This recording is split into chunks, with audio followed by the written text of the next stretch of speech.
I just love fucking things, man. I just love shit. I love everything inside. I just love things. I love technique. I love specialty items. I love people who can do extraordinary things. Those are fire right there, son. Are those inlines? Those are the New Balance made in USA. Those are sickos. That colorway is stupid. I didn't see that. You're the man, bro. Much love. Good morning, everyone. We're back.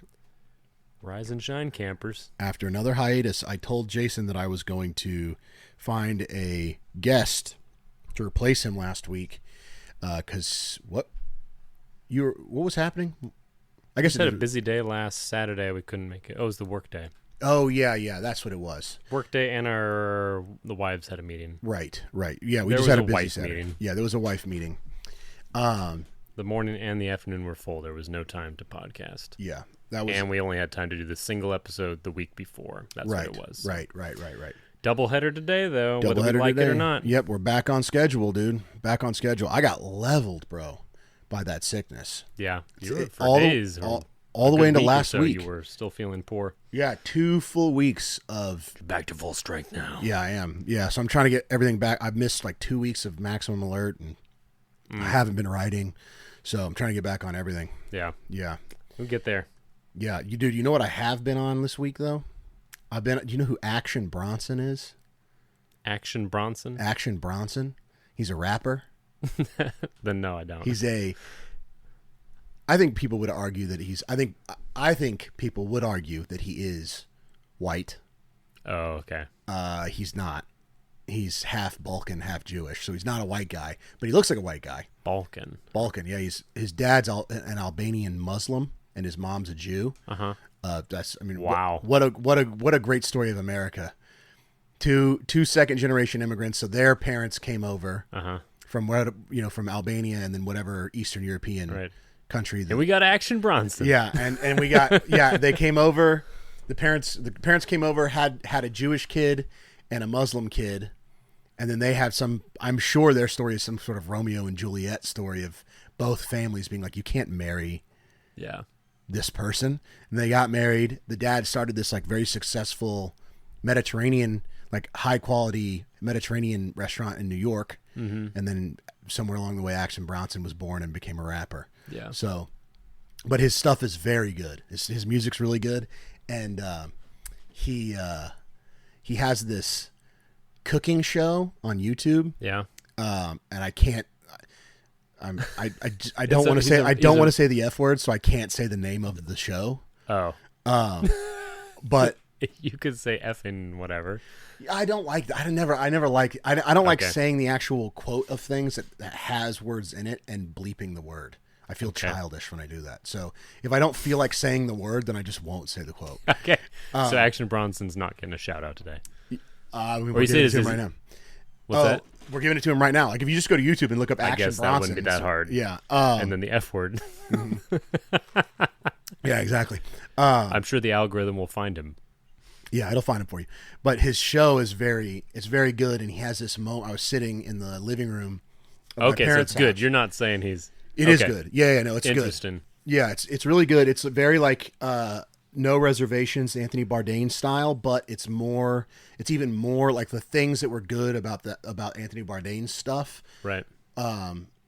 It's even more of that. So it's like I would say even better. Anthony Bourdain, was he the one who traveled around the world trying different cuisine from different? Yeah, and he had the like his take on it was like it was a little bit more edgy, a little more punk rock. Like he goes to the dive bars and is like, this is where you want to go get pho, you got to go here to get the good pho. And he's going to some back alley place that's like corner. Yeah, exactly. Hole in the wall places. Yeah. And so Action Bronson's show is not necessarily fully like that because he does go to a lot of nice places, but it's very like you could not fly to Paris. Like you and I could not go to Paris and then figure out these places and go to them. Just me and you, because they're not touristy. They're very like local. Like you wouldn't know to go there. Oh, the place that Action goes to? Yeah. Okay. And so they're like some of them are like fine dining places, but they're still very much that like local vibe. Gotcha. Okay. But the thing that's really attractive is himself. He's very like when I think this is okay because you're trying to entertain, so you should be performative to some extent. But you get famous people in front of a camera for any reason, and they're gonna turn it on. Right. That's their job. But still, How they got famous. right? But you still do get this sense of like disconnection between you and them because that There's a wall there. Yeah, there's a cardboard cutout of them, like a fake them between you and what's really them. Does he have a genuineness? Yeah, but he has a very strange kind of sincerity to him. Interesting. And he has this. I was sitting watching YouTube in my parents' living room on the TV, and I was watching one episode of him going around New York, like to different cafes, and he is sitting outside the cafe after like going in and being like blown away. And also one of the great things about is every single thing he tries is the best thing he's ever had. He loves it. Yeah, he loves everything. And have you ever watched Worth It on BuzzFeed? No. From BuzzFeed? Mm-mm. That's two guys who go around and try. You've told me about this before. Yeah. Yeah. So that's a relatively simple. It's similar to this, but probably on a lower level. Yeah. Lower budget level. Yeah. But they were great fun to watch. Okay. For a similar reason. They were pretty normal guys. Yeah. Who just liked food. And so they loved the low key stuff. And so they were. Anyway, for that reason alone, they seemed very genuine and relatable. Yeah. And they're like, oh, this is so good. And, and they were wowed, sometimes when they were trying something super expensive. They were uncomfortable sometimes in some restaurants because it was so far above their class. Yeah. They ended up going to a sushi place that like Clinton and other people had been to. A really famous one in Japan. Yeah. So they were just, yeah. Yeah, so they were like, it was like black tie. It was only them. It's like by reservation. It's It's like at the bar. You go sit at the bar, and there's nobody else in the restaurant right? at the same time. Yeah. Those places I would love to go to one of those places. I'm sure you would. Yes, I will, and I will. You will one day. I will. So there's this part. Visit our Patreon. Yep, exactly. Send Ethan to Japan. Visit our Patreon, and if you need any, we don't have a Patreon. Well, I can't tell you what I sell to either because that'll dox me. So yeah, visit the Patreon. Do we have one? No, okay. But you can. It's the same. But you can. What is the? You can pledge on the Substack. You can pledge on Substack. Yeah. Put a $1 a year towards this. Yeah, and Chris and I started talking very briefly, and I don't know how serious Chris was about it. We just said it in passing, but I'm pretty serious about it. Yeah. Which is that I might invest. I might go silent partner on a meadery with Chris. A meadery? Yeah, to make mead. Oh, mead. Yeah. Meadery. Yeah. Oh. Yeah, and then and that'll probably be our first sponsor, dude, if we open it up. Yeah. That'd be awesome. Be free, but whatever, you gotta do what you gotta do. Anyway, so I'm in the living room at my parents' house. I'm watching YouTube. He's just at this cafe. He walks out, he sits down outside the cafe, and goes on this, like, he starts rambling, going on this rant, and he goes I love things. I love stuff. I love life. I love going and getting little things and watching people be excellent at everything they do. And eccentricities and the higher end, the touching and feeling. I love it. I love it. I love it all. I love life. I love things. And then some guy walks by, just some stranger walks by, and he goes, "Oh shit!" And he's like, "Are those the inline?" Pointed at the guy's shoes. Are those the inlines? I ain't never seen that color, bro. What's that? And the guy's like, "Oh yeah, no, it's the New Balance." He's like, "Oh damn, bro, much love. Those are sick, bro." And like as the guy's walking by, and I'm beaming. I'm sitting like this. With just a huge, enjoying just the heck out of loving it. that second, and then I realized Emily's standing over my shoulder. I didn't realize she was there, and so I turn around, I look, I go, "Babe, watch this," and I started reminding. She's like, "I just watched the whole thing," and I was like, "Oh, okay, cool." And she was like, "You have literally said you've had that exact sequence. I've literally watched you." Sit at a restaurant being like, "I just love it. I love, give me more wine. Bring me the sausage. Yes. The hors d'oeuvres. The chicken and sage sausage. Yeah. Bring more wine. Bring me the red one. Give me the white one. More. I want the wings. Yes. More wine." Like, and then gone, "Oh, I love stuff." And then immediately been like, "Yo, dog, the jacket's sick." That mean, like, she was like, "You've had that exact exchange." I was gonna say, when you were doing that, I was like, this just sounds like he's a Jew version of you. Yeah, he's He's a Jew Muslim. You. Yeah. Yeah, exactly. So I've been That's awesome. mad into Action Bronson lately. Okay, Yeah. that been- sounds fun. Yeah, so shout out Action Bronson. You guys can go. His music is guard your heart. If you it's rap music. This So, is not a full-fledged yeah. I listen to Action approval of Bronson. Action Bronson. Yeah, I listen to Action Bronson knowing full well I need to be not fully indulgent in. I need to not be singing along with every bar and being like, "Oh yeah, I'm the best," Yeah. But he's got, dude, one of the greatest intros to any song I've ever heard. First of all, the song is called "Nourish a Thug." Nourish a thug. That is an incredible title, "Nourish a Thug," and the song he opens up by saying, "I'm the doctor here to take your temperature the old way," which is amazing. And I said that I walked into the kitchen the other day. My wife, like 2 days ago, my wife was looking quite attractive, and I said, "Honey, you are looking hot, and I'm the doctor here to take your temperature the old way," and she was like, "That sounds disgusting. I don't know what that means, but it sounds disgusting." It did not work. Yeah, it didn't work. I did not get to take her temperature the old way.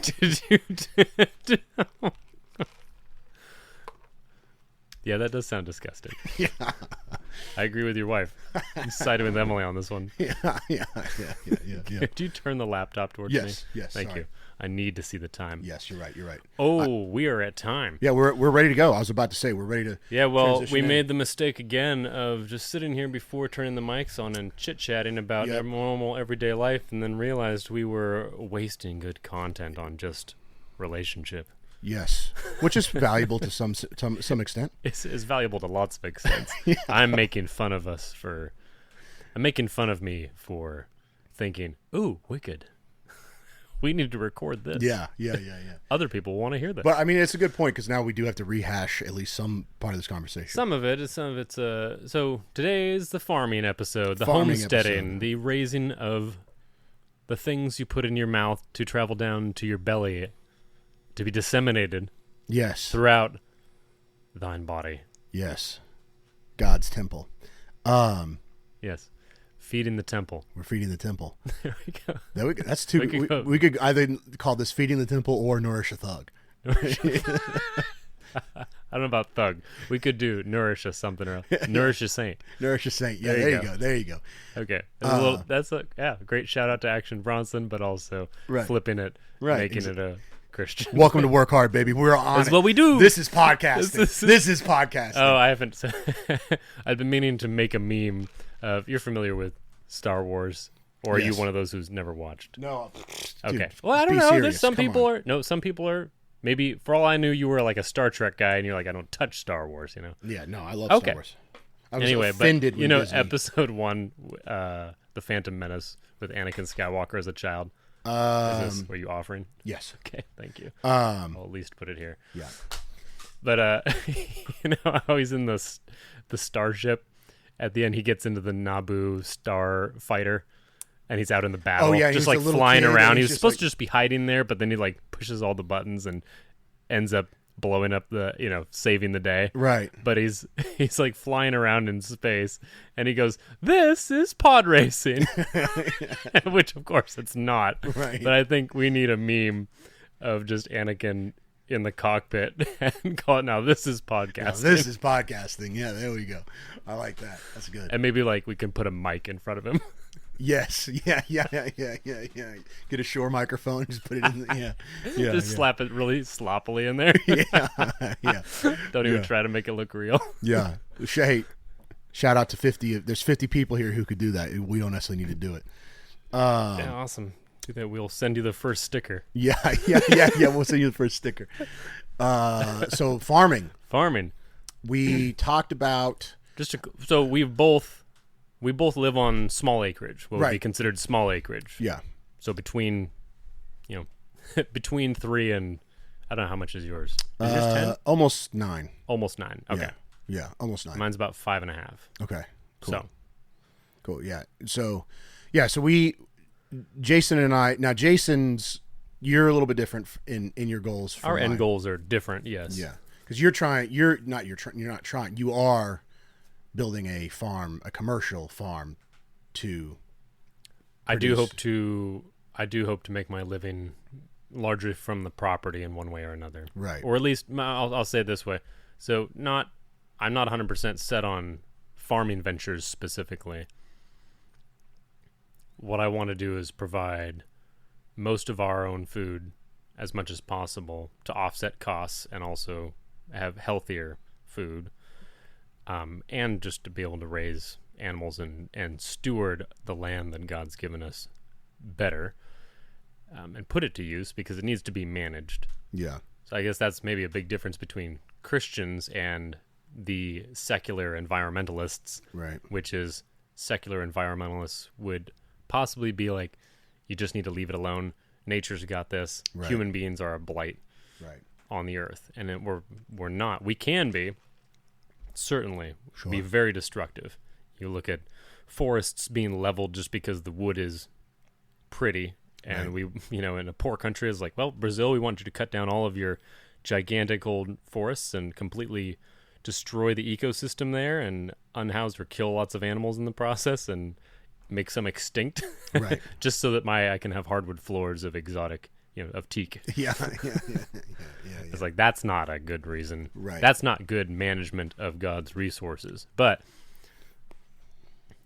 it can be improved so that your property is not overrun with underbrush and thorns and things like that. So that instead of producing thorns, you're producing good grass that animals can graze and turn into food for you and their meat. Right. Or, growing vegetables, fruits, things like that. And they need to be tended.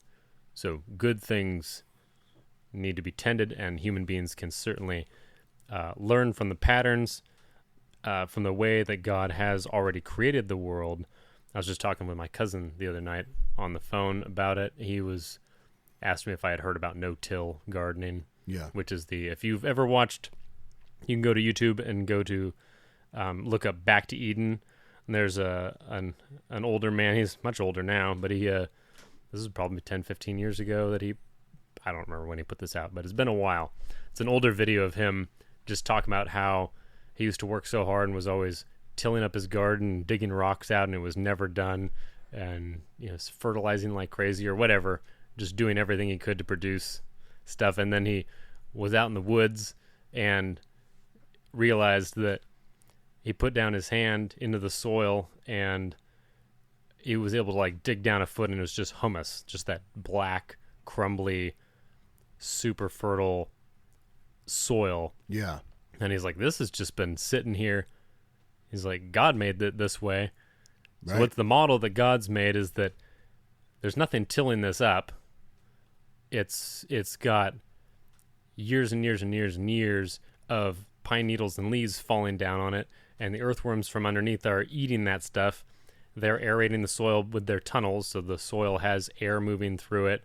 It's not compacted by heavy machinery or people walking over it continually, and it's being fed from above, and it also retains moisture. It keeps the sun from killing off microbes and heating up the soil, so there's life in the soil. And so he started mimicking that by putting mulch or wood chips, basically. So he'd have lots of wood chips and have a few inches of that on top of his garden soil. So he'd plant something, scoot the wood chips back, plant something, and when it got big enough, he'd put wood chips around it, and that would help feed the soil and fertilize it. And so he wouldn't till after that. He wouldn't grind up his soil. Right. Because when you do that, you're disturbing all of the little, you're obviously probably killing some worms and things like that. The whole point is he was trying to mimic and improve upon or use the way God made soil and the way God made earthworms and the little microscopic critters in the soil that we can't see. Everything that breaks down organic matter and makes it into accessible nutrients for plants to Right. grow. So he was utilizing that, and that was revolutionary because before that or at least in America, I should say, America had gotten very far away from that. And the conventional way to garden was to, you buy man-made fertilizers and monocropping and yeah, destroying. Yeah. And there was, and I think one of the big. I think that's how everybody farms. What? Well, monocropping is more of a farming thing. I was saying this is like he's a home gardener. Oh, okay. This guy's just a home gardener. Okay, I see so what I'd say this is not on a commercial scale. Yeah. He has like apple trees that he's pruned in his yard and whatnot. So that's what he's doing this with. Okay. It would be far more difficult to do this on a commercial scale. Okay. Just because of the amount of wood chips and everything that you'd have to move in there. Not impossible, but it would be difficult with annual crops that you're harvesting. Yeah. So that would there's a lot of work still to be done in figuring out how to do large crops, how to harvest. Do we use large machinery? Is that the most effective, or is the damage that it does to the soil not worth the payoff, and we should be using hand labor or horses again? Yeah. Like what's the best way to actually maximize our take from the earth while also not destroying the earth that gives us that nutritional bounty? So Yeah. it's an ongoing. Yeah, It's but an I mean, it's ongoing thing. the farming thing is extremely exciting. I mean, I've been thinking a lot about kind of the nature of progress, I guess you could say, and this sense. I think I made it very clear during our work together, and then with other stuff at Hyper Premium, like a big mission that I'm on is to show people that we are not this idea that there's this sort of impending apocalypse is just not true, and that we are actually on the edge of another very aggressive sort of golden era of human progress, and that we have already lived through the fourth turning. It's over, or it is ending. Like it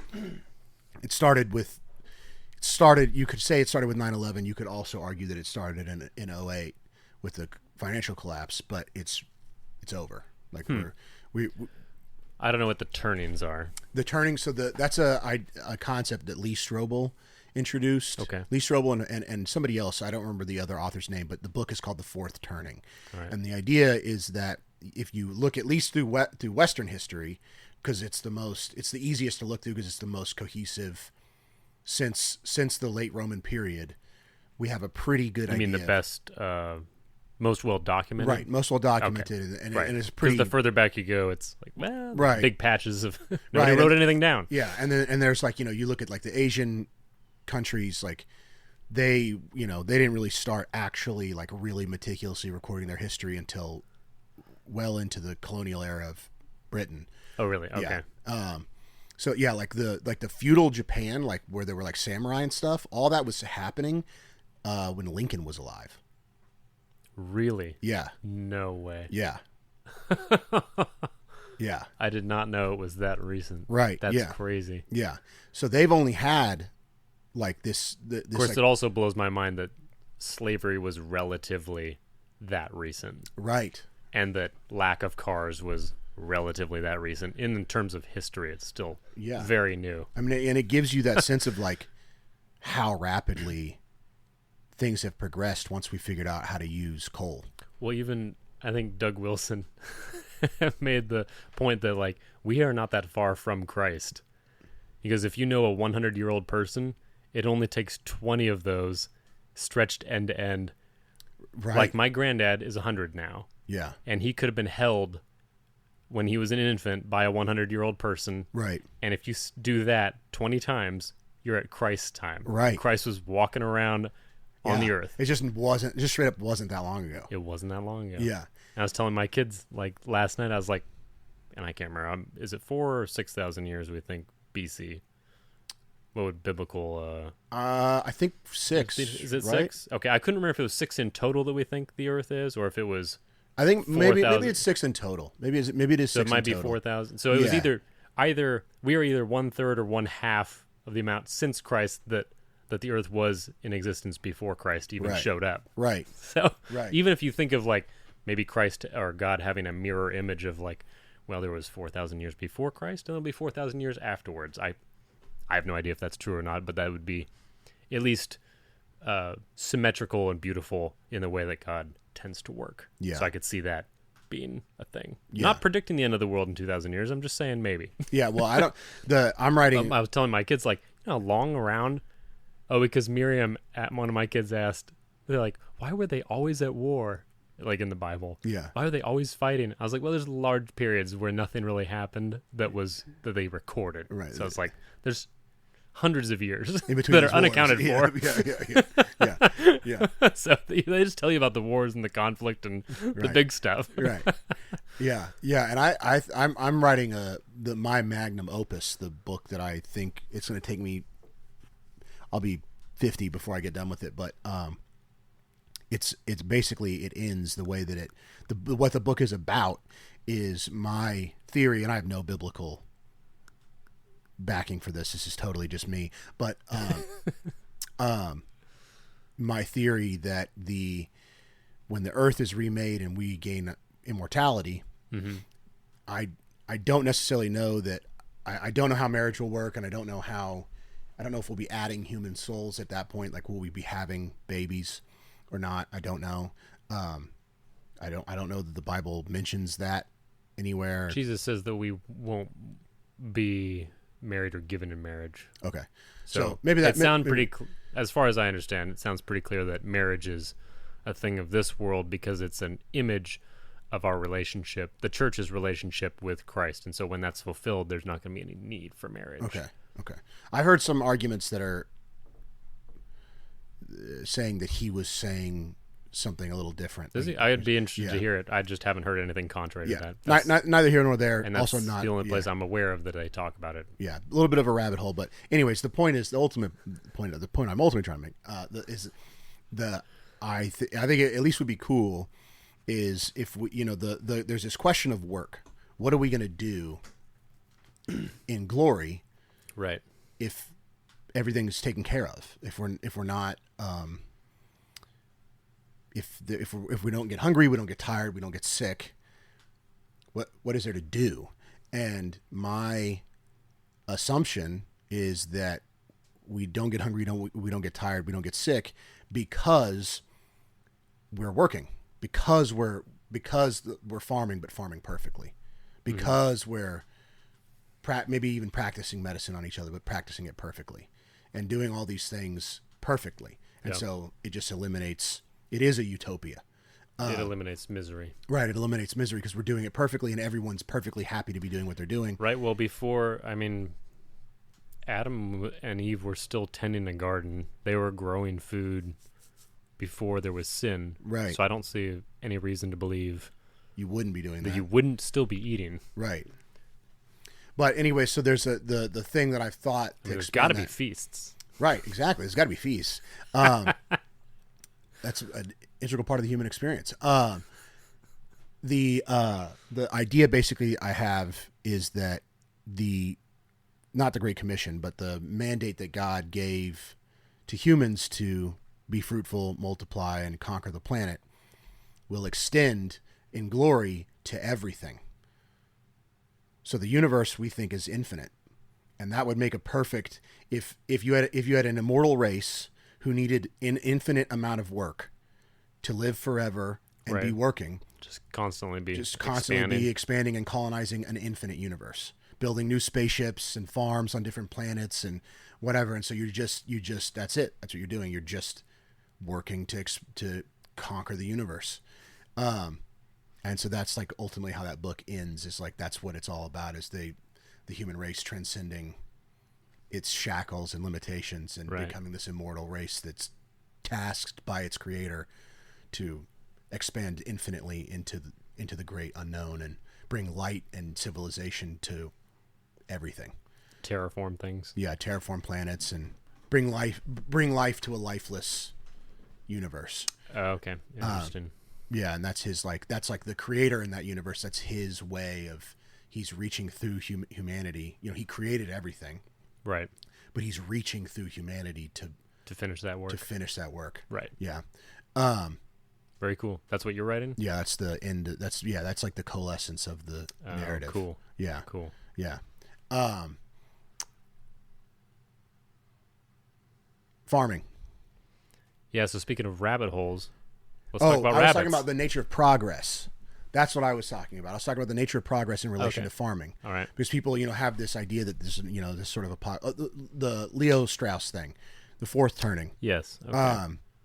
Leo Strauss's idea is that throughout Western history, you can basically map these cycles over an 80-year period, which is which is always another interesting fact. That has always been the measure of a long human life.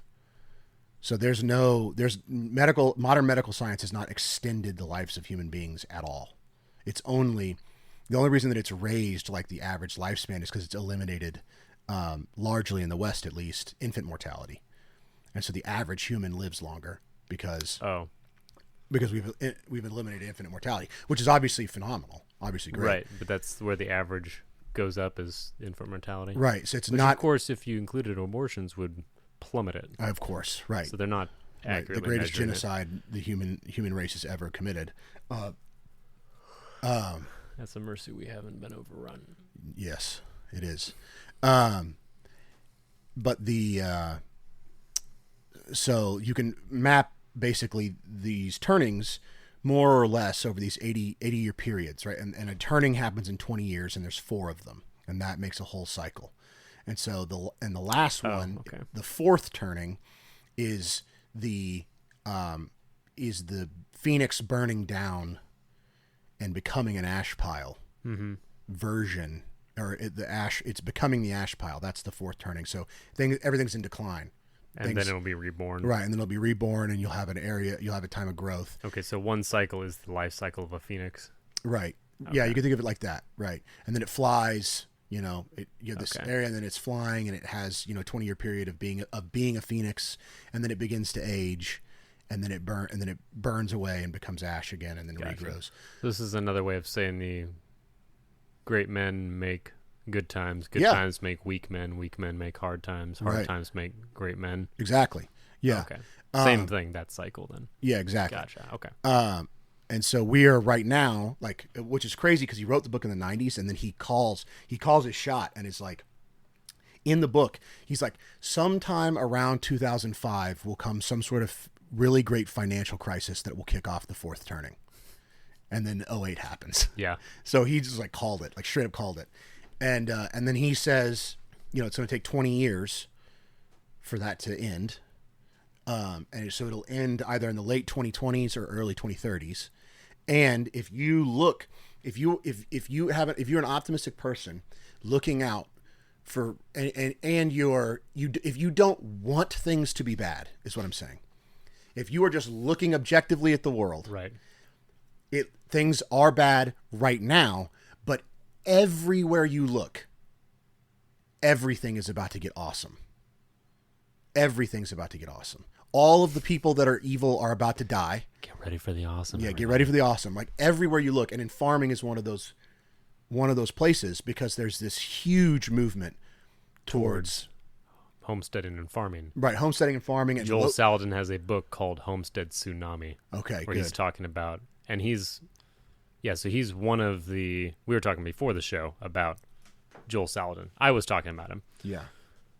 Joel Salatin, if you haven't heard of him, his father bought the property they're on. They live in Virginia in the Shenandoah Valley, and they had areas of their property that had lost 8 feet of topsoil. Their runoff was horrendous. They had an average organic matter of 1% in their soil, and in the 60 years since then, they are up to 8.25%. Okay. Just from running animals on it. Dang. Yeah. And bringing on organic matter in the form of feed that the animals then, of course, process and deposit, or any amount of carbon he can get his hands on, wood chips that tree companies will dump there, peanut hulls, straw, any sort of junk carbon material that will break down and become soil that he uses to compost, along with chicken guts, dead cows. I think he said they put an entire bowl that had died in a pile of wood chips, and it just steamed it on down because it broke down because the wood chips get so hot from you have a big enough pile of organic matter and it's going to get hot, Right. and just you sometime later, I don't know how long, they just pull out a skull, Yeah. of the cow. Yeah. It's like, and then they use that and put it back on their land, and so he's just building soil. Right. And that movement is happening everywhere. Right, You- and he's you- been one of the large educators and innovators Yeah, I mean, in I that can't space. I can't scroll my Instagram feed without seeing 8 different guys being like, "I'm doing this," and each time it's 8 different guys. Yeah, Like it's not like I'm seeing the same 8 different guys every there's time. truckloads of them. Yeah, they're everywhere, and and that's coming. Like this sort of localism is going to return. Like when the global structure that they tried to build over the top of all of these countries and all of these principalities, and these local communities, this global structure they tried to build on top of that in the early 20th century. When what we're seeing is that it's collapsing. We're watching it collapse right now. That's where the chaos is coming from. And when it collapses, you are not really like everything that's going to be in your grocery stores is going to be stuff that you, if you couldn't get it to that grocery store in a box truck from where it was grown, then it's it not won't getting be, there. it won't be in your grocery store. Yeah. So you're saying the whole global system is going to This idea that it's like we're growing mangoes in Madagascar and Right, so you selling them in a Walmart in East Texas in December, in December, that's just not going to happen anymore. Because they'll just which means you'll either never get mangoes, or you'll only get locally grown right mangoes that are In far, season. far better. far better in season. And Which means hothouses, really, for a lot of you, especially if you're in the north. yeah. You're not going to get mangoes at all. Right. Yeah. Can you grow mangoes here? I think you can probably grow Probably a mangoes hothouse. you can probably go in Florida. Yeah. Probably. By here, I meant Texas. Oh, It's I I've don't been know. told this I have is no a idea. subtropical climate, so it's close, but not Close. quite. Okay. Yeah. I know you can't. You Because of the can. humidity and heat. You can do avocados here. With a hothouse or not? No, without one. You can do it without? Yeah, Okay. yeah. At least in East Texas because the humidity is so high. Okay. So, but I don't know. But It's there's like also some plants you'd think would do okay, but then the disease and parasite load here Yeah. can be pretty high because of the. So some things don't, like grapevines have to be treated heavily with chemicals, I think, to Yep. keep them alive. we have a winery next door and They're spraying all the constantly. time, all the time. Yeah, I'm like, dude, just don't grow grapes. Like, I know you want to have a winery, but move some. Yeah, do something well, or just embrace the muscadines. Yeah. Do what works locally and develop other. I bet you could develop others too. Yeah, of course. Yeah, and that'll be the thing where it's like That's at universities. It'll be like harder to- Texas A&M. harder to synthesize these pesticides. Those will be harder to get. Good. And Well, they're already so expensive. right. Salatin talks about numbers. He was an accountant before he went full-time farming, and so he is a huge numbers guy. Good. Yeah, He'll that's talk sick. about. I think he's talked about how organic food is not more expensive to grow than. It's just there's an offset, so you might get less yield than you would because of like weed waste and this and that. There's not. The difference is that they have to pay for that USDA label is incredibly expensive for the inspections and the government oversight, and you meeting these little tick marks, and you have to pay for that label Right. to be on your food. So there's a cost increase just because of the regulation and being able to say, hey, my food is somewhat better, or Right. at least different than the stuff that doesn't have the USDA organic label on it. Crazy. That's where part of that cost comes in. Interesting. Isn't that frustrating? Yeah, it's extremely frustrating. But again, that's what I'm talking about. Is stuff like that will go away because the government won't have the resources to enforce that. Well, and also if you know your farmer, all you have to do is go see what they're doing. Right. Like, does it smell like chemicals out here? Right. Go look in their barn. Are there big bags of chemicals? Yeah. Yeah. Exactly. Do they have a tractor with do they have an ATV with a tank on the back? Yeah. They're going around spraying things. Will he look you in the eyes when you ask him what he's putting on his food? You know? Yeah. Is he lying? He'd be like, animal shite, mate. Yeah.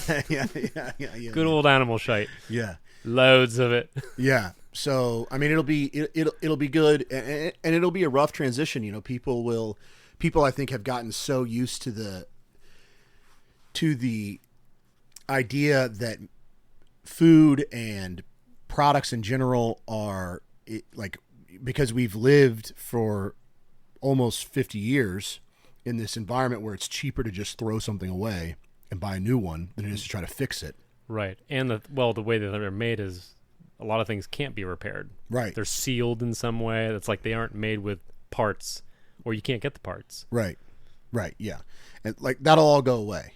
Lovely. Yeah. And So we might have washing machines that are fixable. 50 years old again. Right. Very well. Very well. We might. And so that like it's all there is this revitalization that is going to occur, and there's a book called Tragedy and Hope, which is if you're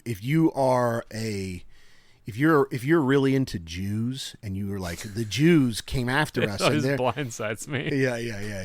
If you're really into it, I just get hit with it so I'm much. thinking dude. he's gonna say organic food. No. The Jews again. No, the Jews again. The Jews. If you're really into Jews, then reading this book, Tragedy and Hope, will be very helpful to you because it will set straight in your mind that it's not the Jews. It's not. It is the people that are pulling the strings right now. There are Jews amongst them, but they are not. Yeah. It is not the Jews. But Tragedy and Hope is a great book. But he makes this argument in the beginning of the book that the West, and he's the guy, I forgot what his name is, but it's like Wiggly or something. His last name's like Wiggly, something weird. But he's like straight up has Asperger's. Yeah. And it's like the book is literally this thick. It's like 6 inches thick. And there's the first quarter of it is just him doing the introduction. Just him being like, all right, I got to set some context before I start talking. And so he makes a really a lot of context. Yeah, it's a lot. He makes a very compelling argument for the fact that the West, because of Christianity, has this unique ability to die and recreate itself. So every civilization before Western culture would go through these turnings, but on the fourth turning, the entire culture would be overcome and eliminated by an invader. Oh, okay. Whereas in the West, we've just been going through these turnings, and every fourth turning, we go to ashes, and then we revitalize and become a thing because it's built into the foundation of Christian society, because that is what Christianity is. It is a sacrificial death and resurrection. It is that process. So this guy's a Christian? I don't know if he's a Christian, but he was basically. But he at least credits. Yes, he makes the connection. He makes that connection. Yes, that it's a death and resurrection. Yes, interesting. Yeah, at least I think he does. I don't know. Maybe I'd have to. It's been a minute. Maybe you added. Yeah, maybe part. I'm at. Maybe like, well, I was. Obviously, it's a death and resurrection. Yeah, and then cycle, now in God's my head, put this I'm like, wonderful imagery into everything. Right.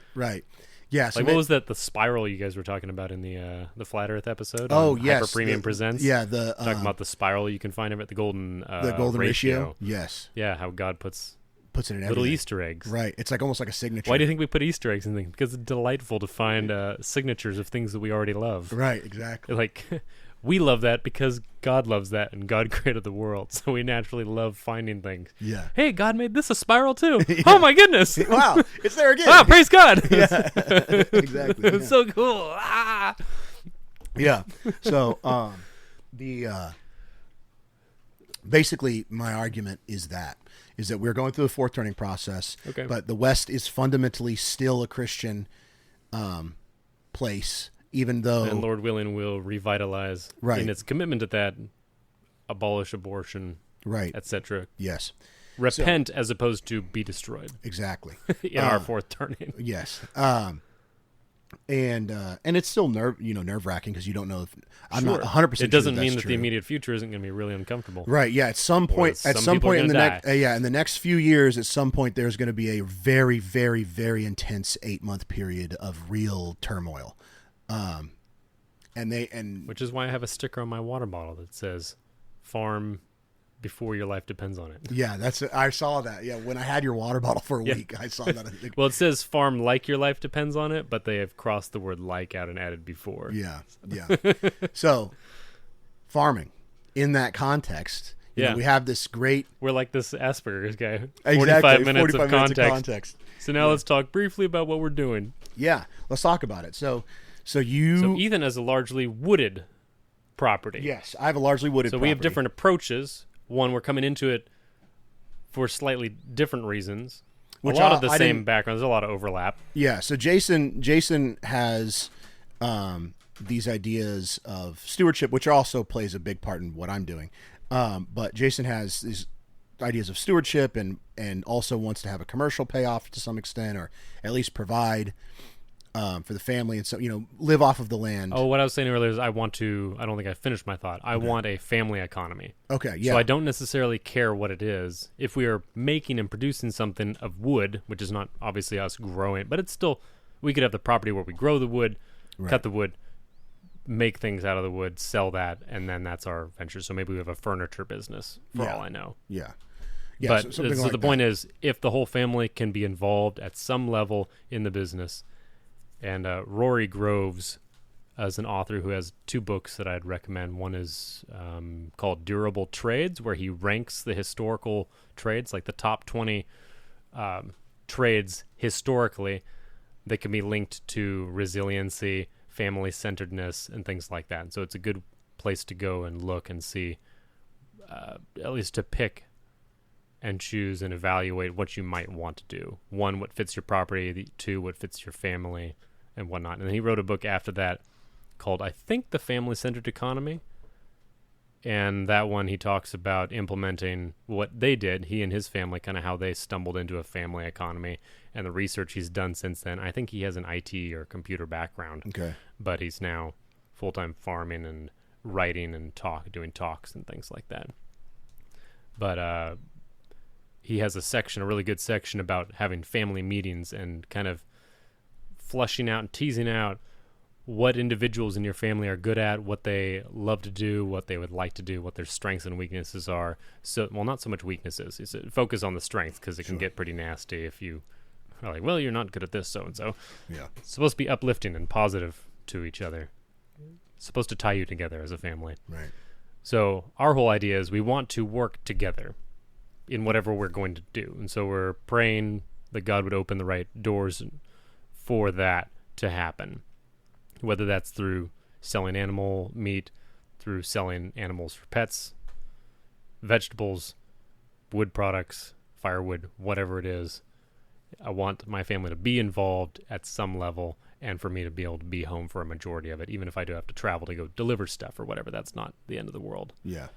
I don't want to sit here on the property 100% of the time, but I do want to be working with my family. That's my end goal. Yeah. What I'm working towards. And Yeah. Ethan, what Mine- is your goal, sir? My end goal is just to provide. I was a power lifter for a long time, and I worked in kitchens for a long time. Food and nutrition is something I'm extremely interested in, and I love things. I love life. But yeah, I mean, I just don't love anything more than having a good beer or a nice glass of wine and watching a really high quality piece of meat on the grill, just with friends and family around, and like that. I will cry in those moments. I've done it recently. That I remember your wife at the pool party just being like, oh, he loves parties. yes, yeah. Behind you slightly, just like, yeah, guys, he loves parties. Yeah, he's like, yeah, dude. He's all about this. I love. Oh my goodness, it's the best. And I don't even eat. Most of the time, I don't At even the parties? eat. I eat after You're everybody just leaves. cooking and I'm just drinking cooking, beers and drinking, and hanging talking out. to everybody and stuff. I might have like one bite of the food, but then I'll eat after everybody leaves. You're just so high on the experience. Yes.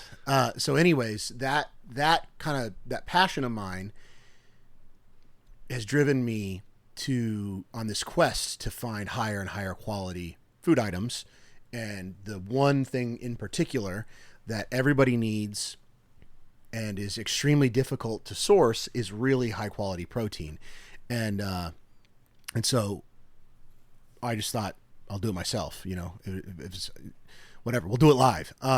So that's where we bought the land originally. That's why I bought the land. My wife just, she wants to homestead in general. My motivation was to create an environment that would allow me to raise very high quality protein sources for my family, for a limited number of friends. And so I'm not necessarily even interested in like, I'm okay if we don't even break even, I'm okay to spend a little money, Right. to, gentleman farm and raise a couple heads of pigs every year for people. And, so I've got different motivations and I don't have to worry nearly as much about like efficiency and where the dollars are going and making sure. So for me, it's like, as long as I'm not spending more money on it than I would be on groceries otherwise. You might. Right. For the really high quality stuff. Yeah, for the really high quality stuff, I might. Maybe. But for all my research I've done online, Probably not. If you're not if you're raising an entire pig. If you're talking about buying that pig pound for pound. right, like if you you're should do like a heritage pork mangalista pig, pound for should do pound, better. ordering it.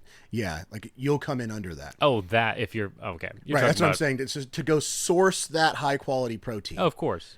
Well, Yeah. yeah, because then you're also paying for the people's labor. So Exactly. flat out, Right. you're easily going to break. Right. Yeah, more Yeah, than yeah, even yeah. there. Yeah, and it'll also allow me to offer those protein sources to to the church. To the privileged few. Yeah, to the privileged few. To his community, church family, y'all. Right, exactly. But I can offer it to them at cost, So Mm-hmm. it's like, as opposed to having to pay just out the nose, or maybe even a little below at cost, you know what I mean? Especially like if, hyper premium kicks off and I keep going the way my career's going, I'll definitely be able to offer it at below cost. Yeah. It won't matter to me. I'm not going to offer that cost. Yeah, Jason will be. But if anyone here listening is interested in pastured chicken, we are going to try and start that up. Oh, yeah. So you can email us, workhard@hyperpremium.co, if you would like to order some chickens from Or if Jason. you already, you know me, my number's in the directory. Talk to me at church. Yeah. If you or your family is interested in getting whole or parted out chicken in the next 6 to 8 months, let us know so we can start planning for it. A little coffee down the wrong pipe. Oh, okay. dear. So that's why we're doing what we're doing. Cool. So what are we doing now? Now, Let's talk about some of our current projects. Maybe 5 minutes each, just kind of describing what's going on. Yeah, and let's do I'll it. Wrap it up. Yeah, tell me about your chickens. The chickens. All right. So we've got, right now, we have chickens that we just moved them out this morning, finished moving them out. They were in our garden area. I fenced in a garden area, put 6 feet of chicken wire and T-posts around an area that was otherwise not very useful. So it's an oblong, almost rounded triangle shape. And at first we put the chickens in there because it was just overgrown with weeds and grasses and everything else. So they've helped virtually eliminate anything green in there and have heavily fertilized the area. Yeah. And so I'm working on terracing it now because our entire property is on some kind of slope. Some of it's steeper than others, but it's not very conducive to. It's fine for rolling pasture, but it's not very good if you want a garden that's flat. Yeah. So I'm slowly doing terraces, starting from the bottom and going up, Okay. putting in little log walls. And that's about a third of the way finished, maybe. But the only thing we're doing over the winter, we're hoping to plant some garlic. So we'll hopefully have a nice garlic harvest next year, and we will be planning on planting in the spring for a full vegetable garden Okay. and tending it. Anyway, so Justin Rhodes is another YouTube personality, homesteader guy. Sadly, her homestead was hit bad in the hurricane. They're on South Boy. Carolina. Oh boy. So, I think they're probably going to weather it all right, but they lost livestock and things like that too, and infrastructure. Their house is okay, and they're okay, thankfully. Good. Anyway, but Justin Rhodes has been another influential homesteader, YouTuber, and educator.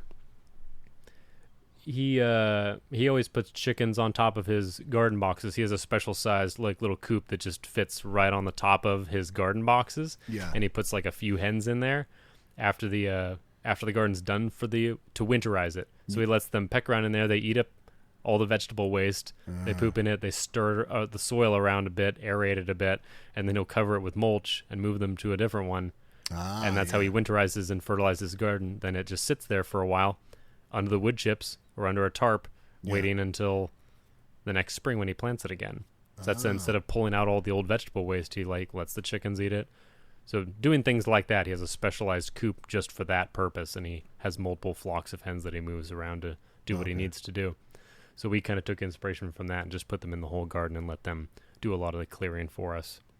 There's still lots of roots and everything to pull out, but in any case, they're out in electric netting now to protect them from predators. We had some pretty bad losses, nearly 50%, I think, from a raccoon, at least one raccoon, which I didn't tell you this story yet, right? I don't think so. I think I told you I had a raccoon story. Oh, yes, you did. Yeah, you told me. So I had a run-in on Sunday night with the raccoon, the culprit, the murderer of my chickens. Yes. And especially of the cutest of our chickens.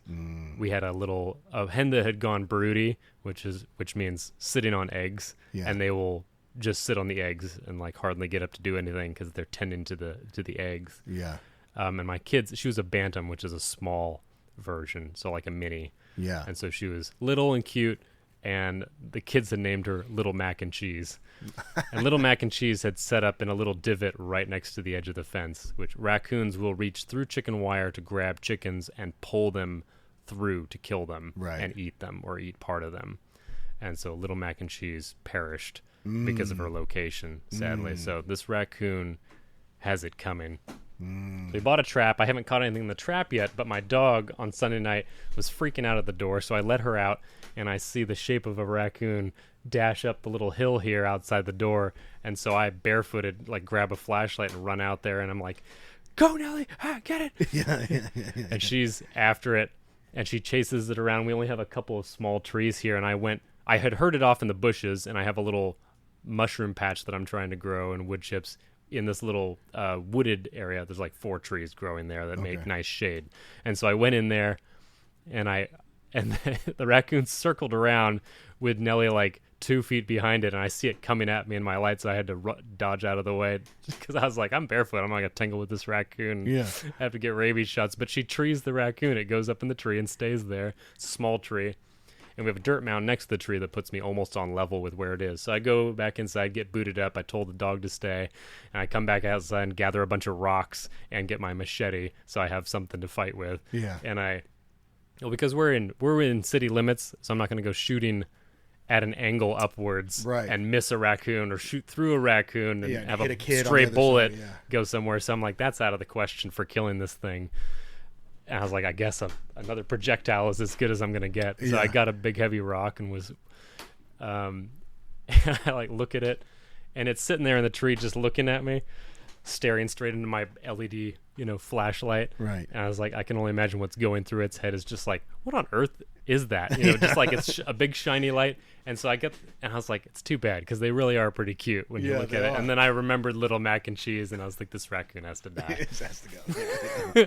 And so I just hurled this rock, which is about as big of a rock as I could handle and still managed to throw. Yeah. And I clock the raccoon. Oh, boy. And it boom, falls down 10 feet to the ground and rushes off into the underbrush, and Nelly takes off after it again. And I could kind of hear where it goes because we have heavy brush over in that area. Yeah. So I can hear it rustling and stops. And so I hurl another rock in that direction. So I'm just up on this hill hurtling rocks into the brush trying to keep it on the run. Yeah. And just scare the living daylights out of it. Or maybe by chance hit it. Yeah. And the dog keeps after it. But I call her to me, and we run around and down. We have this little road down at the bottom of our property that circles around below that brushy area. And so I'm holding the machete in one hand with the light in the other, and I tell the dog, go in front of me, and she runs down the path in the light from my flashlight, and I'm jogging right behind her. It's like, it was the most fun I've had in a while. I could tell. I was having a great time. I was like, this is some sort of unknown boyhood dream to go hunting raccoons in the middle of the night with a machete. A machete and a dog. Yeah. Yeah. That's great bonding moment for your dog. But anyway, the raccoon dashed across the road after that. We were down there. I started working back up into the brush, and it went down in the woods. I heard it run off, and we went and hunted for probably another 20 plus minutes and couldn't find it again. So haven't had any losses since. Good. So We either scared him off. or crippled him. Yep. For all I know, maybe I caused enough internal damage that he bled out afterwards. I can hopefully. Yeah. Or at least he decided it wasn't worth it being around here anymore. This place sucks. Yeah, I gotta get out of here. Yeah. There's other chickens I can kill. We'll see. Yeah. That's awesome. So anyway, hope we saved half our flock and we'll replenish it. And we just actually a couple days ago got meat chickens. So we got the chicks up there, which that's another Brotherhood project. We're going to raise those and slaughter them as a group. So do a little, everyone gets to participate and take home some chicken as well. So that should be fun. Yeah. Community building. Yes. Skill building. Cool. So what are you up to, Ethan? Right now we're doing on your homestead. We're doing rabbits right now. Rabbits. So we're doing meat rabbits. Are they wascoey? Wascoey, yes. Two meat rabbits can produce 250 pounds of meat a year, which is absurd. Pretty crazy numbers. That's absurd. Yeah. So it's and rabbits are extremely lean and very nutrient dense. Mm-hmm. So it's a very good protein source, and they're phenomenal. They're so good. Rabbit is so good. So what we're doing is we've got some Rexes right now. We're going to replace them with some. We have mini Rexes, and they're a great starting animal because we got to get a sense of this is how we're going to have to. This is our system that we're starting to build. But we'll have to go upgrade to bigger Rexes, or I guess this breed you were telling me about. Yeah, I'll have to look that up and send it to me. And so when we upgrade to them, we'll build the rabbit colony with a little hutch in the middle, and probably do I would imagine we do 2 or 3 couples. We'll have to keep them. I'll have to figure out how to separate them out. We might just do 1 buck and 3 female. What is 1 buck does. And 3 does, something like that. Just to make sure the bucks don't kill each other. But I think you more have to worry about the does killing the bucks if they don't want the attention. Oh, really? Moment. They're very territorial. Okay. The females. So yeah. Okay. Well, I'm glad I said that to you because that's not what we thought was the problem. So it's good to know. I don't know if the bucks will fight or not, but I do know the bucks will definitely kill the male offspring. Oh, will they? Yeah, that's definitely something you have to separate them out. So we'll build some kind of system that allows for separation to occur. But the big issue that we were having that we had to overcome was this issue of their feed, which was the conversation you and I were having before we started recording, which we should have recorded. But now it has context. Yeah, now it has context. 45 minutes of context. Yes. So there's what I explained to you. This is going to be boring to Jason, but it'll be new to you guys. Maybe to some of you. Maybe it's not new to Go for anybody. it. I'm going to get a refill on coffee. Yeah, there's with non-ruminant animals. So it's animals with only one stomach. They Losers. are.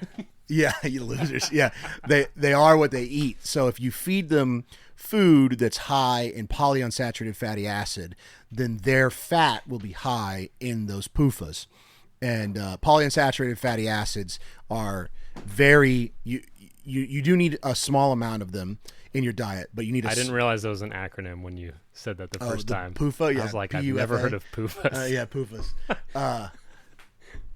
It's maybe it's puffas and muffas because there's monounsaturated fatty acids. Puffas and muffas. Puffas and muffas, and you want the muffas. That's what you want mostly. I think you want maybe about 5% of all the fat Sound intake. like some ghetto language there. I know, right? Sound like I was saying a slur. You want about 5%. I think the number is you want about 5% of your fat intake to be polyunsaturated fatty acid, and you want the other 95 to be either saturated fatty acids or monounsaturated fatty acids. There's a whole. You guys can look up why that is. We don't have time. I won't go into what it is, but it's just bad for you. It's very bad for you. Ethan's trying to produce healthy fat food. Right. I'm trying to produce protein. Fat is not bad for you. Right. It's not. It's great for you. You need a certain amount of fat. You need a lot of it. So fat-free yogurt is not good for you. No, it's terrible for you. Yeah, you shouldn't be eating. You should be eating sugar. full fat dairy products. Whatever. It doesn't matter. Anyways, so the idea. So the problem is that alfalfa is the main thing everybody feeds rabbits. So if you're going to go get rabbit feed, it's going to be this alfalfa product.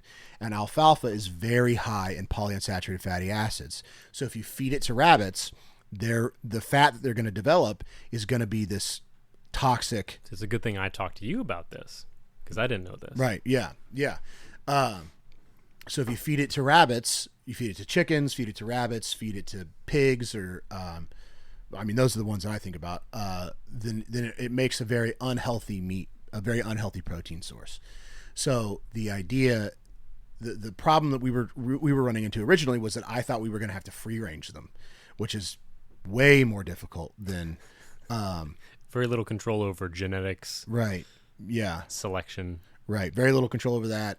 You have to. Now very you hard have to catch and process. Yeah, maybe. very hard to catch and process. You have to secure a large amount of land.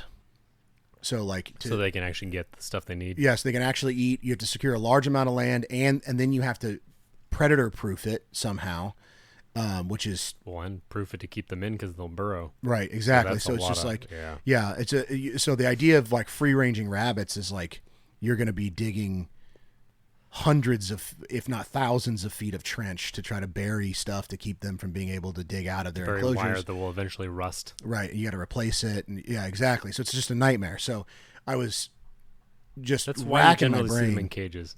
Right. Yeah, exactly. It's very hard to contain rabbits. Right. And so I was just racking my brain trying to figure out how we were going to get this done.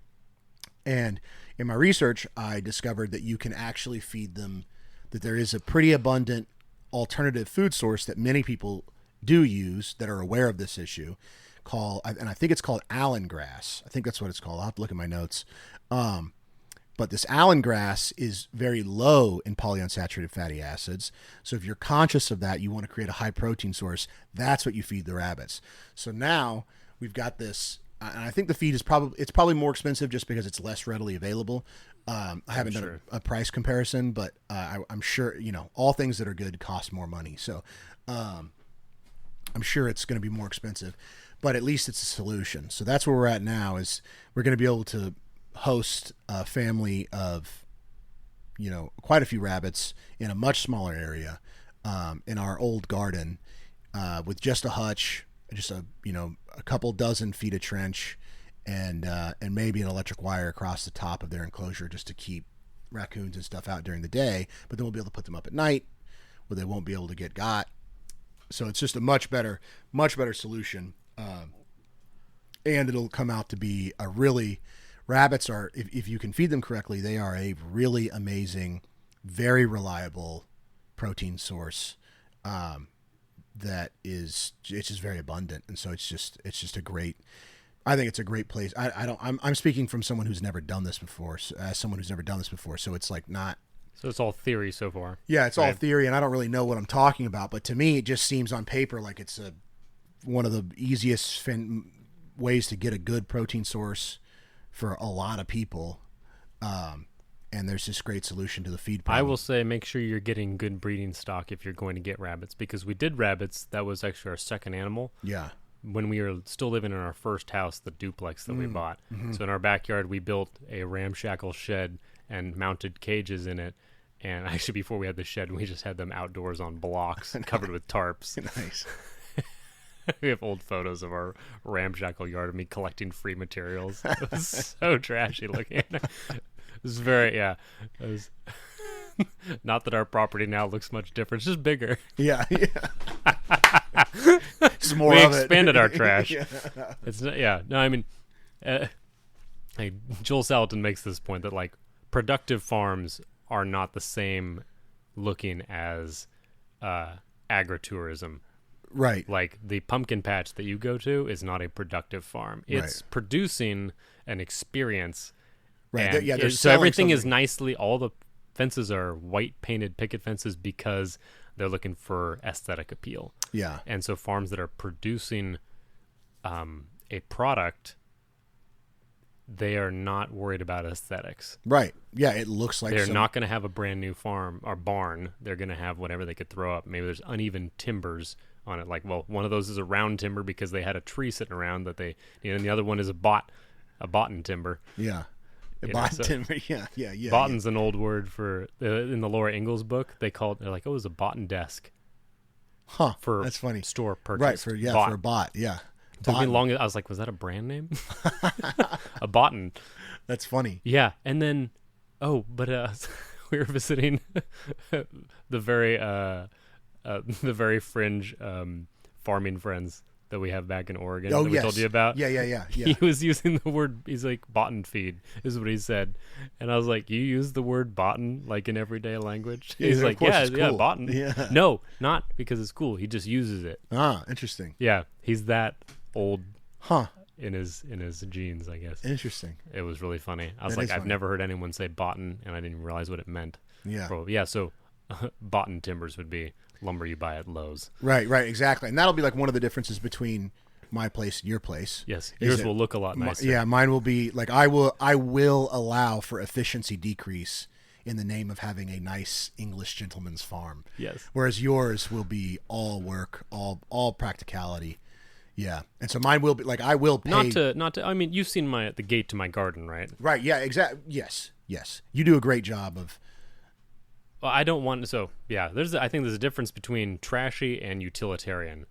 right. I want it to Yeah. be utilitarian, and at the same time, like rustic, I guess is what we go for. It's like Yes. they're trying to add details that are here and there, or where we can, or when we have the time, to make it look pleasant. Right. And my wife and I both hate seeing clutter and trash laying around. Some of it's Yeah, I don't think some of you're- it's unavoidable. you do not have a There's an cluttered enormous or trashy. billboard tarp sitting out there outside. Well, I mean, our it looks like a construction site because it is a construction site. So there's going to be, to a certain extent, like it is going to look like Yeah. that. Okay. You just go to anywhere where someone's building a house, and it's just like, oh, there's the material for that Yeah. over there, and there it is over there, and All right. the wood. They Oh, got good. cut out, Well, yeah. that's reassuring. Yeah, it just looks like you guys are building a house. This is what it looks like. Yeah. It does look like it's taking you 3 years to do it, but so far. yeah, but it just looks like you're building a house. Yeah, so there will be, and I think that's an interesting note that we can end on. It's just like, this. Ethan's gonna have the white picket fences. Yeah, I'll have the white picket fences, and Jason will have the barns that didn't cost The him- rustic charm. Yeah, he'll have the rustic charm barns that he didn't a have to pay an play arm with. and a leg for. Yeah, he didn't have to pay anybody. Like I will pay somebody to come out and put a barn on it, and then 3 years later I'll be like, that paint is bothering me. Yeah. Time to get a new paint. I'll be out there building his barn. Yeah, exactly. Yeah, exactly. I'll be like, well, these are nice timbers. Yeah, and I'll be like, well, I don't know how to swing a hammer, so will you do it for me, Jason, please? That is, I texted Jason this week to ask you about Taking down some trees and helping me make them into hardwood flooring. Yeah. By helping, I mean doing it. You're like, I'll provide the trees. Yes. They're over there. I'm like, oh, they're still standing. Yeah, exactly. You've done literally nothing. Yeah, well, last time I tried to work a chainsaw, it fell apart. So I'm going to need you to do it. Yeah. Yeah, so there's our farming episode, guys. A little brief, but I think we touched on some cool stuff. Yeah. No, And we that'll leave us room to expand and talk about more stuff later. we can do updates Yeah. later on. Yeah, for sure. I'm going to do pigs. That's my big passion, is to do really nice heritage bred, milk-fed pigs that are going to be, I can't wait. Delicious. Oh my goodness. Ooh, I've had red wattle before, the Yeah. breed that you do out here in East Texas. Brother. They Yeah. literally, there's nothing else like it. Yeah. You can't compare it to anything. It's so crazy. Pork is a nice sweet meat. Yes, it's so good. Good pork is so good. Anyways, I'm about to go off on another tangent. All right, guys. Brothers, Yep. we love you. We're praying for you. Go to church. Find a woman. And if you feel Marry compelled, her. marry her. And yeah, marry. Yeah, don't just find anyone. You know what we mean. Yeah. We've talked about this ad nauseum. Yeah. If you feel compelled, buy some land, and you can either go Jason mode or you can go Ethan mode and just do it something in casual. between. Yeah, something in between. Yeah, but it's not. You could do. The important thing is talk with your wife and develop a mission statement. Yeah. What is your end Yeah. goal? Because there's so much you could do, you will be overwhelmed. Yeah. And don't do however much you think you can do in a year. Try for about half of that. Yeah. And you might succeed in that half. Right. I'll put it that way. Yeah. Yeah, and guys, just prepare. There's going to be a hiccup here in the future sometime, and it might be helpful to have some rabbits in the backyard, getting your protein source. My whole thing about the rabbits, I forgot to even finish that. We bought like some used rabbits, heavily used, I guess, and they weren't well taken care of, and we couldn't get them to produce a litter at all. There's like a buck and 5 does, and we never got a single litter out of them. Really? Yeah, so I think they were sterile from age or ill treatment. Okay. So anyway, it's good to know. All right, guys, we love you. Buy good stock from somebody who's selling breeding stock. Yes. You can get a hold of them if they don't produce. Right. Yeah, a reputable breeder. Yeah. Buy from a reputable breeder. It's worth the extra money to start with good breeding stock. Yes. With animals, do not ever buy from a sale barn. That's where the coals go. Yeah. And it's disease infested. So yeah, and buy from a quality breeder. Yeah, we bought our dog from a quality breeder. Yeah, same here. And phenomenal animal. Phenomenal animal. Yeah. Yeah. Love him. All right, guys. See you guys later. Bye-bye.